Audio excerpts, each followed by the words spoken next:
नमस्कार, मैं हूं आशीष चित्रांशी और आप देख रहे हैं the news launcher. Mid day मुद्दा विद अशोक वानखेड़े। अभी आज दोपहर में कोई मुद्दा बहुत कंक्रीट ठोस तो नहीं बना है। बिल्कुल स्पष्ट शुरू में ही हम कर दें कि बहुत ठोस कंक्रीट कुछ है नहीं कि इधर से उधर दीवार खिसक गई। उपराष्ट्रपति चुनाव में मतदान चल रहा है, लेकिन मतदान के बीच कुछ ऐसी तस्वीरें हैं जिन्होंने मिड डे मुद्दा के लिए हमें एक चर्चा का विषय जरूर दे दिया। तो ज्यादा लंबी नहीं, 20-22 मिनट की चर्चा है क्योंकि विषय उतनी ही देर का है। गडकरी और खड़गे के बीच की केमिस्ट्री वो देखने वाली है। एक तरफ जब मतदान के वक्त गडकरी और खड़गे एक दूसरे का हाथ थामे दिखे, तो दूसरी तरफ शशि थरूर फिर अपना रंग दिखाते नजर आए। असली रंग, वही असलियत है शशि थरूर की। उसके अलावा जो कुछ भी दिखता है आपको, वो सब फेक है। वो छद्म दुनिया है, असली दुनिया यही है। और शशि थरूर के बयान ने ये साबित कर दिया कि मोदी जी की जो इज्जत है वो स्लीपर सेल के हाथ में है और किसी के हाथ में नहीं। उन्हीं के हाथों में इज्जत है और वही इज्जत बचाने वाले, इज्जत सुरक्षित रखने वाले भी वही स्लीपर सेल के लोग हैं जो 11 बजते बजते सुबह अपने काम पर लग गए थे। वो कहां वोट देंगे, किसके नाम के आगे जो है एक नंबर लिखेंगे, ये तो मसला ही अलग है। उन्होंने कैमरे के आगे अपना नंबर लिख दिया 10। लाइए भाव को, ये संसद में बैठे 10 नंबर वाले लोग हैं। स्वागत है बाबू आपका। इनका पता ही नहीं कि कब ये किसको बिच्छू बना दे और कब खुद बिच्छू बन जाए, इनका पता ही नहीं है। ये बिच्छू अवतारी हैं। जरा पहले तस्वीर हम सीक्वेंस में दिखाते हैं। पहले जरा खबर दिखाइए गडकरी वाली। ये देखिए, 11:08 की खबर है और 10:55 के विजुअल्स हैं। पोलिंग बूथ पर एक दूसरे का हाथ पकड़े दिखे गडकरी और खड़गे। उपराष्ट्रपति चुनाव पर वोटिंग जारी। केंद्रीय मंत्री नितिन गडकरी और कांग्रेस के राष्ट्रीय अध्यक्ष मल्लिकार्जुन खड़गे उपराष्ट्रपति चुनाव के लिए अपना वोट डालने के लिए संसद भवन पहुंचे। इस दौरान दोनों नेता एक दूसरे का हाथ पकड़े हुए दिखाई दिए। आज के दौर की राजनीति में देखिए बहुत सामान्य है। अगर यही आज से 10 साल पहले की तस्वीर होती तो शायद इसको रेफरेंस में एक टिप्पणी करके छोड़ देने लायक था और शायद उतना भी नहीं करते। जिस दौर में विपक्ष के नेता को, अगर कोई अपोजिशन का है, हमारी पार्टी का या सत्ताधारी दल का नहीं है, सहयोगी नहीं है, उसको कहां पहुंचा दे ऐसी मंशा होती है। मतलब दुश्मन भी शब्द मुझे अब छोटा लगता है। इतना उसके प्रति दुर्भावना होती है, उसका कैरेक्टर असैसिनेशन कर दें, उसे समाज में खड़े होने लायक रहने दें। अगर इस समाज में कानून व्यवस्था न होती तो पता नहीं उसको जहन्नुम में पहुंचा दें। यह भी है भाव। चेहरे की भाव भंगिमा नहीं दिखती आपको मोदी जी की और अमित शाह की संसद में, वो सब कुछ बता देती है। इसलिए इस विजुअल के मायने हैं। जरा विजुअल लाइए स्क्रीन पर। 10:55 के विजुअल हैं, दिखाइए भैया फटाफट। ये देखिए भाव, ये ऐसा भी नहीं है कि जैसे होता ना कि एक बार चलते फिरते हाथ मिला लिया भाई कर्टसी में। ये हाथ थामा और वो हाथ थामे हुए लोग पीछे होते गए और खड़गे और गडकरी बढ़ते गए। अच्छा, दोनों के चेहरे पर न किसी तरह की झिझक थी, कोई झिझक नहीं। ये विजुअल बड़े महत्वपूर्ण, 35 सेकंड के आसपास का विजुअल है। न कोई झिझक थी कि यार वो मोदी जी देख लेंगे तो क्या होगा, न गडकरी के झिझक थी। और खड़गे साहब तो वैसे भी उम्र के इस पड़ाव पर है कि झिझक उझक वो छोड़ चुके हैं। वो जनसभा में दर्शकों को भी, श्रोताओं को भी कहते हैं कि नहीं सुनना है तो बाहर चले जाओ। तो वो तो एकदम अब बिल्कुल स्ट्रेट फॉरवर्ड अब हो चुके हैं, बिल्कुल सीधा सपाट लाइन पे चलते हैं। तो ये तस्वीर थी आपको। और दूसरा भी मैं थरूर को सुनवा दूं, थरूर को जरा सुनिए, गौर से सुनिएगा। ये नतीजा बता रहे हैं उपराष्ट्रपति चुनाव का। अरे गिनती तो हो जाए देते। प्ले करिए। I think it's an important election, but we all know what the numbers are supposed to be like. Let's see what happens when the votes are counted. We're all going to go vote for our candidates and see how things go. But in advance, people have an idea that the votes on the NDA side outnumber us. ये थरूर साहब की bite आपने सुन ली बाबू। ये अभी से ही बता दिए कि नंबर्स कहां पर है किसके। तो फिर आए क्यों, इतना क्यों एहसान कर रहे हो? राहुल गांधी के एहसान चुका न पाए इस जन्म में बेचारा है। एहसानों के नीचे दबा हुआ है। लेकिन पहले इनके इनके साथ साथ ये तो शामिल बाजा हैं। मुख्य तस्वीर मैं आज जिस पे चर्चा करना चाह रहा हूँ, जिस दौर में एक दूसरे के खून के प्यासे नजर आते हैं ये सत्ताधीश लोग, उस दौर में ये विजुअल और वो खबर जो आपने एक बार बताई थी, अभी ज्यादा दिन नहीं हुआ, 10 दिन पहले, 10-12 दिन पहले, कि कोई तो है जो कांग्रेस से बात कर रहा है, वो गडकरी नहीं है, वो संघ करवा रहा है। तो क्या संघ, सबको पता है कि संघ के बिल्कुल मतलब परम मैंने अनुशासित। मैंने यही कहा था आशीष जी कि हम्म, क्या चर्चा तो ये भी है कि संघ ने भी एक लाइन खोल रखी है पीछे से हम्म, कांग्रेस के लिए, लेकिन वो संघ इसलिए भी खोलना चाहेगा, इसके पहले भी संघ ने इंदिरा गांधी जी का साथ दिया था, इमरजेंसी के समय संघ ने साथ दिया था, ये सारी दुनिया जानती है। भले ही बाद में वो विरोध बाद में ही करती है, अंग्रेजों का साथ दिया था चुनाव, अंग्रेजों अंग्रेजों की लड़ाई में, और फिर बाद में अंग्रेजों को गाली देते हैं।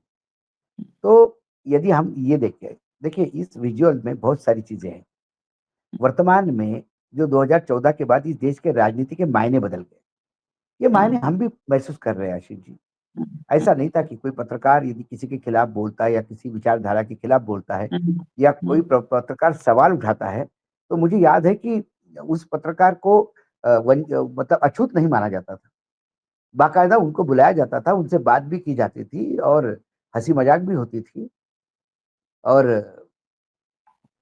चाहे आप मतलब मैं कई उदाहरण दे सकता हूँ, और यदि मैं व्यक्तिगत उदाहरण दूं तो क्योंकि मुझे लगता है कि ये आज की पीढ़ी के पत्रकारों के सामने आना चाहिए। विलासराव देशमुख मुख्यमंत्री थे महाराष्ट्र के, और हम बहुत विलासराव के खिलाफ बोलते थे। तो एबीपी न्यूज़ था, एबीपी माझा, एबीपी न्यूज़ पे या मराठी चैनलों पे बहुत, क्योंकि वो सरकार में थे तो सरकार को तो सवाल उठाते थे कि चाहे हजारे का आंदोलन हो, ये हो वो हो। फिर वो केंद्र में आए, केंद्र में आने के बाद फिर वो चले गए दिल्ली में। तो हुआ यूँ कि दिवाली के टाइम पे जो दिवाली का जो गिफ्ट आते हैं, अब जो पत्रकार हैं यहाँ पे सीनियर वो जानते हैं कि दिवाली में भेड़चाल चलती है अपने यहाँ।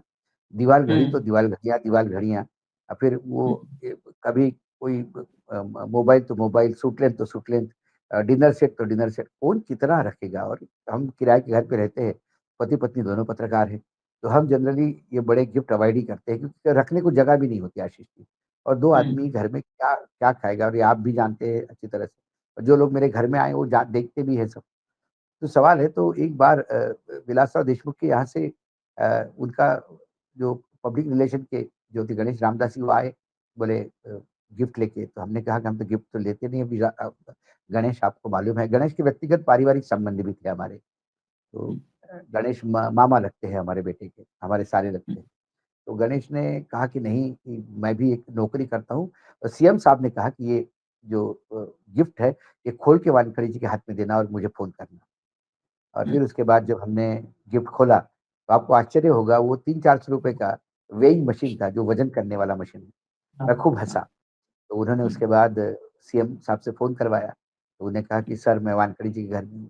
तो विलासराव जी ने हँसते हुए कहा, हैप्पी दिवाळी, वो उनका स्टाइल था, हैप्पी दिवाळी वानखेडे साहेब। म्हटलं, "सर, सर आपल्याला पण तुम्हाला पण हॅपी दिवाळी." और बोला ऐसा है कि तुम हमारे बारे में क्या बोलते हो? यानी मराठी में बात हो रही थी। बोले, "आप हमारे बारे में क्या बोलते हो? सरकार को क्या क्रिटिसाइज़ करते हो? ये बात अलग है। लेकिन एक मराठी आवाज़ दिल्ली में बुलंद है, इसका मुझे गर्व है। और महाराष्ट्र को अशोक वानखेड़े आपकी ज़रूरत है। आप अपना हेल्थ का ख़्याल नहीं रखते, आपका वज़न बहुत ज़्यादा हो गया है। ये मैंने मशीन दिया है, ये ज़्यादा महँगा नहीं, ₹400 का है। इसमें सेल बीच-बीच में डालते रहना और रोज़ वज़न करना और एक्सरसाइज़ करना, और हो सके तो शारीरिक वज़न कम करना, बाकी वज़न आपका बढ़ेगा।" फिर उन्होंने कहा कि मैडम से बात करवाई, हमने पत्नी से बात करवाई। उन्होंने कहा कि इस मशीन पे मेल-फीमेल लिखा नहीं है। आप भी इसमें वज़न करके आप भी वज़न कम कर सकती हैं।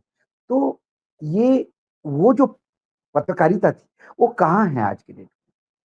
आज के डेट में पत्रकारिता तो है, कुछ लोग कर भी रहे हैं, रीजनल में भी कर रहे हैं, लेकिन क्या वो नेता है? आज के डेट में आप किसी को क्रिटिसाइज़ किया तो वो आपको मारने पे दौड़ता है, हाँ, गाली-गलौच करने पे दौड़ता है। वो आपको वो बोल देता है कि यदि वो स्टेज पे आएँगे तो मैं नहीं आऊँगा। मतलब ये दुश्मनी हो गई। आमने-सामने आए तो एक-दूसरे से मिलते नहीं। और 2014 के बाद तो इतना टेरर हो गया है कि मैंने तो कहा कि मेरे सबसे ज्यादा यदि संपर्क बहुत अच्छे किसी में होंगे तो भारतीय जनता पार्टी में है, क्योंकि भारतीय जनता पार्टी लगातार विपक्ष में रही है, तो हमारी दोस्ती वहां पे है।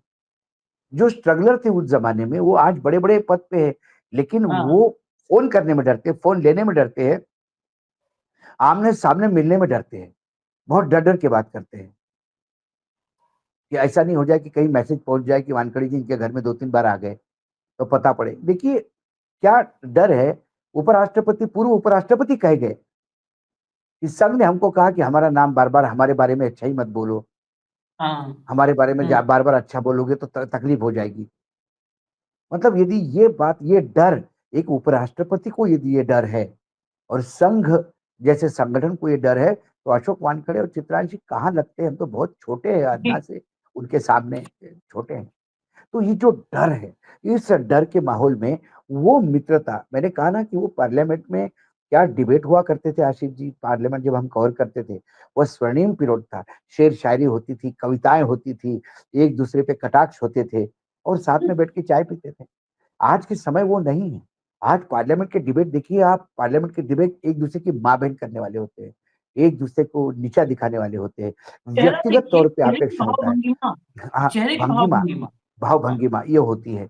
लेकिन क्या है, कुछ लोग हैं कि जो निर्भीक तरीके से, निडर होके वो काम करते हैं और मुझे लगता है कि वो विदर्भ में वो लोगों को मतलब अपवाद होते हैं। हमारे यहाँ देवेंद्र फडणवीस अपवाद है, वो सबसे ज़्यादा दिल्ली के सामने पूँछ हिलाते हैं। लेकिन बाय एंड हुँ, लार्ज विदर्भ में आप जितना चाहे जामुनराव धोटे से लेके नितिन गडकरी हुँ, तक देखो, ये थोड़े से विद्रोही किस्म के लोग हैं। विदर्भ के, मैं भी विदर्भ का ही हूँ। हम लोग जो सही तो सही, गलत तो गलत, तुम्हें बुरा लगे तो तुम ले जाओ तुम्हारे घर में। इस एटीट्यूड के साथ ये लोग रहते हैं। तो गडकरी के यहाँ यदि आपने देखा होगा कि गडकरी की तारीफ तो विपक्ष के लोग भी करते हैं। हुँ, वर्तमान नेतृत्व को सबसे बड़ा परेशानी यही है। कल गडकरी यदि सामने आ जाते हैं तो तमाम विपक्ष के एनडीए का मतलब प्रारूप ही नया होगा। कई हुँ, ऐसे इंडिया गठबंधन के दल हैं जो एनडीए के साथ चले जाएंगे गडकरी यदि नेतृत्व करते हैं, क्योंकि गडकरी के व्यक्तिगत संबंध बहुत अच्छे हैं, चाहे ममता जी हो, चाहे चंद्रबाबू हो, हर व्यक्ति से उनके, क्योंकि उन्होंने कभी भी कोई डेवलपमेंट का काम करके आए। आप गडकरी के साथ जो लोग रहते हैं उनको पूछिए, कोई गडकरी के यहाँ बुके लेके जाते तो बहुत गुस्सा होते हैं। वो सांसदों को कहते हैं कि बुके लेके क्यों आए, काम लेके आओ, कागज लेके आओ, काम लेके आओ, मेरे मंत्रालय में हुँ, कुछ काम हो सकता है आपकी कॉन्स्टिट्यूंसी में, वो करो। तो इस एटीट्यूड के साथ जो इंसान रहता है उसको अक्रॉस द पार्टी लाइन उसके संबंध होते हैं। देखिए ये मतभेद वाली बात होती है, मनभेद नहीं होते। तो गडकरी और यदि खरगे, एक तो दोनों मराठी बोलते हैं, हुँ, खरगे भी मराठी ज्यादा बोलते हैं, मराठी, कन्नड़ और बाद में हिंदी और इंग्लिश, ऐसा है उनका सीक्वेंस।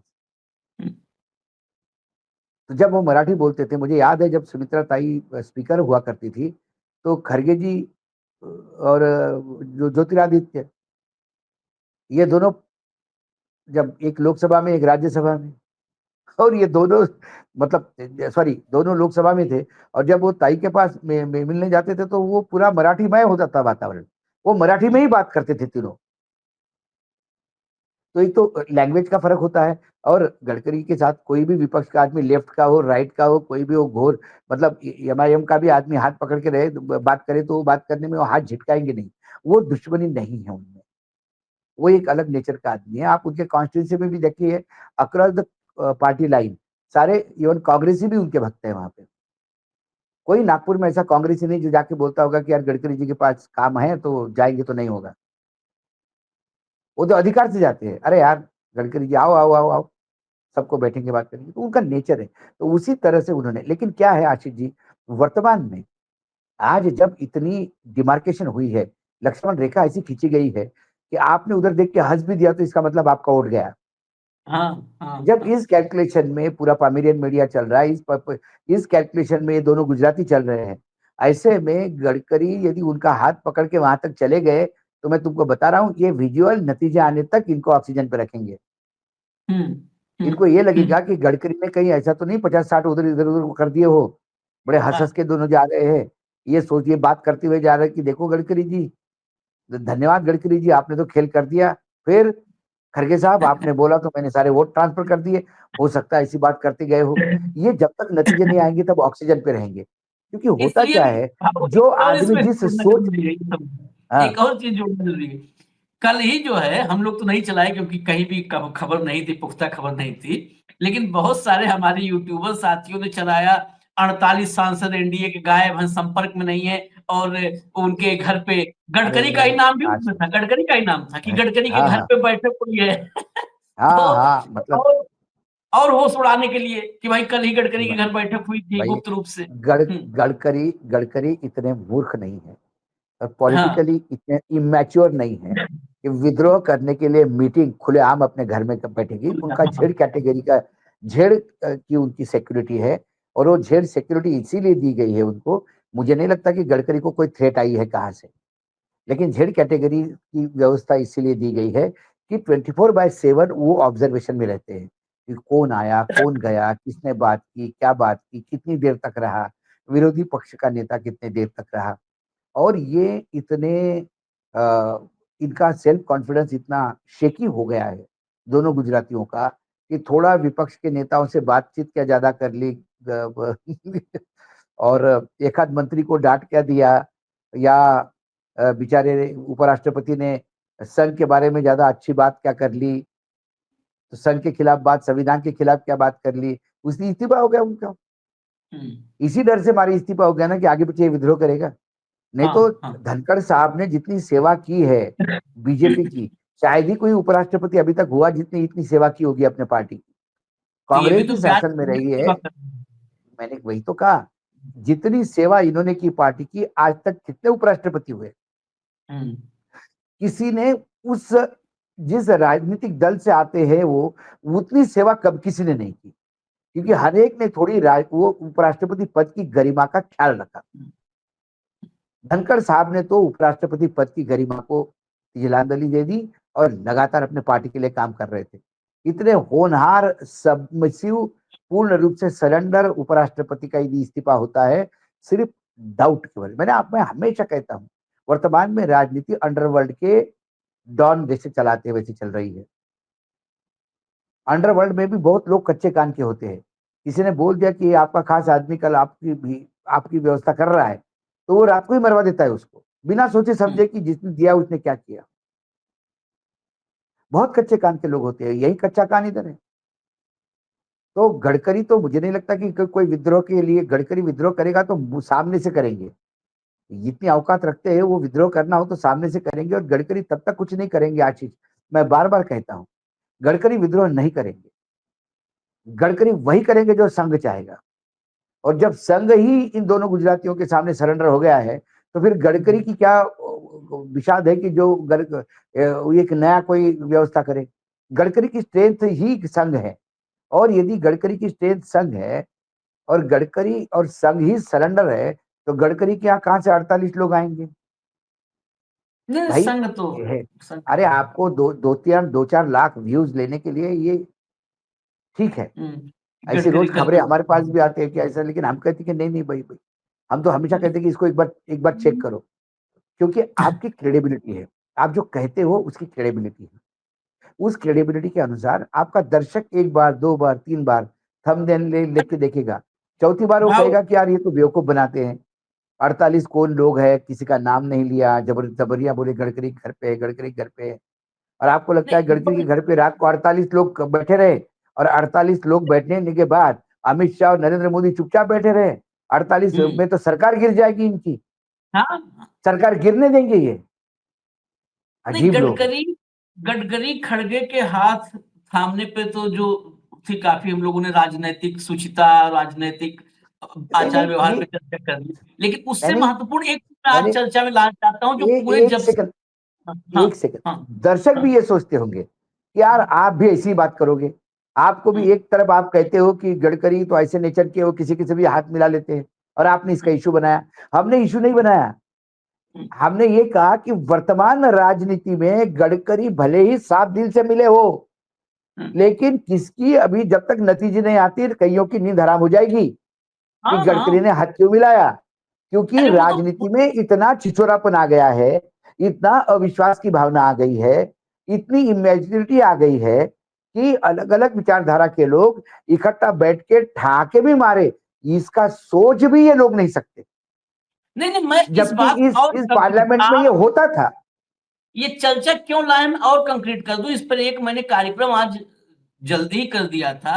आज सोचिए, मोदी और शाह के युग में, मोदी शाह के युग में, जहां हवा भी अपनी मर्जी से नहीं चलती है ना, उस दौर में कभी ऐसा, हम लोग तो भाजपा को देख रहे हैं, एनडीए को 10 ब्लॉक में बांटा गया है देश को, और हर ब्लॉक की जिम्मेदारी दी गई है एक एक सीनियर मंत्री, सीनियर मतलब विश्वास पात्र को।